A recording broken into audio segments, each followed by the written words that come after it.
Hello again. This is Colin Harkness on wine.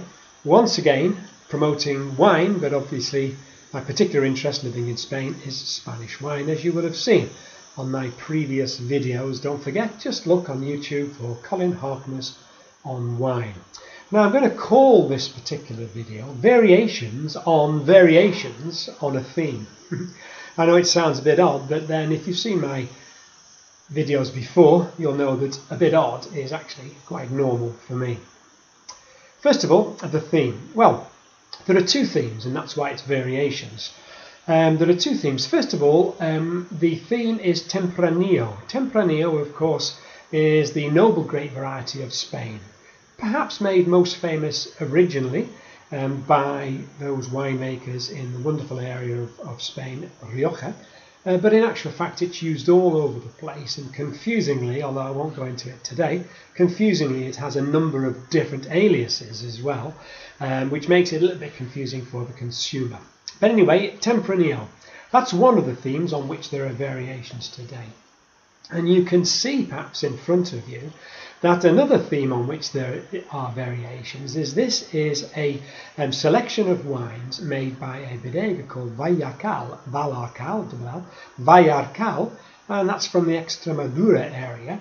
And you will have seen, I think, perhaps an article that I wrote in the Costa News SL, or you might have also seen my article in the UK-based magazine Glass of Bubbly.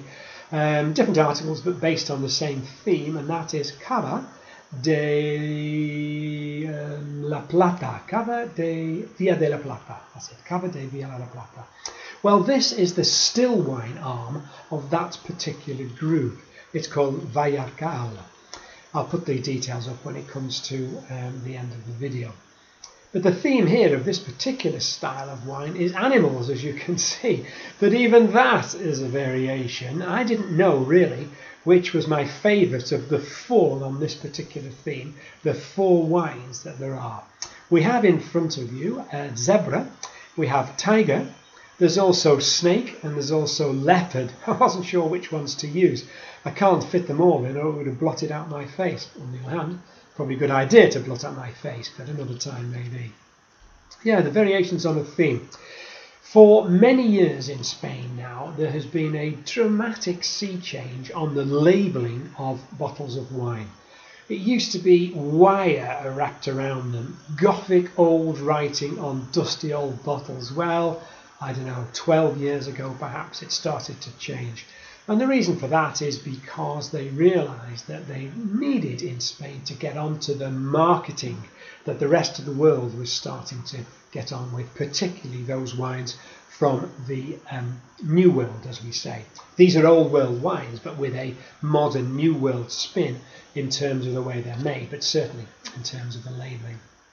So they had attractive labels, and that's interesting because I'm certainly not being sexist here, but in the UK, for example, I don't know what the figure is here in Spain, it's something like 60 to 70% of the wines which are bought for the household are bought by ladies.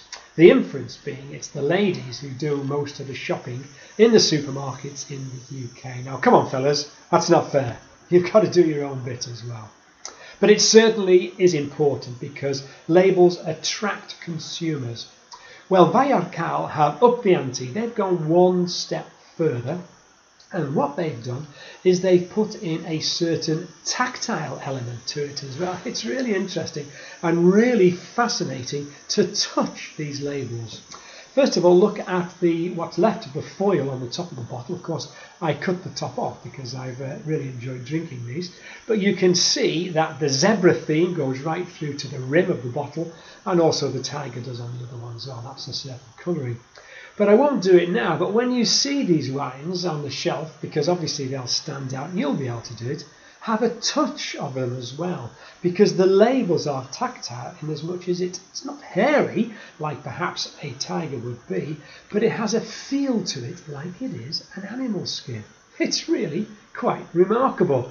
So they've upped the ante, as I said before, on labelling. It's quite interesting. But of course, what's more important, I always say this, what makes you buy a second bottle, having been attracted to the first by the label, what makes you buy the second is the content. What is the wine like instead as well, which is of course the most important thing. Well, let me just tell you, first of all, that brings me back to the theme. The theme is Tempranillo. These are variations, with one exception, on Tempranillo. Tempranillo in 3 different forms. The 3 different forms are the length of time that it's been aged. The first one, absolutely delightful fruit-driven wine, and this is made with Tempranillo, but it's also had 3 months only of aging in both American and French oak barrels. It's a style that you could call semi-crianza. It's a style which is more commonly called roble. Roble is the Spanish word for oak, and this means it has had a certain length of time in oak, but not a dramatic length of time. More dramatic is the next wine, which is actually a crianza in terms of it having 6 months in oak, and then time in bottle, a year in fact, before it's released into the market, but it's still Tempranillo and from the same vineyards as well. So a variation on a theme in terms of the oak used, French and American still, but for a longer time. The final one, and this was actually the snake bottle I happen to recall now, has been aged for 12 months, again in American and French oak, but and again with Tempranillo, but of course that longer time in oak with 12 months afterwards in bottle. The 3 wines, same grape variety, but very different. First of all, the 3-month, the Roble one, very fruit driven with just a little bit of added flavour, perhaps a little bit of texture, a little bit also of depth to it. The next one, the Crianza, actually out of the 3, although I enjoyed it, my least favourite, a little bit tight. I wonder if some of the grapes might not have been at their ripest for this, I'm not sure, but still a wine which is pleasant to drink, and it really comes into its own when you're tasting it with food, as we did of course.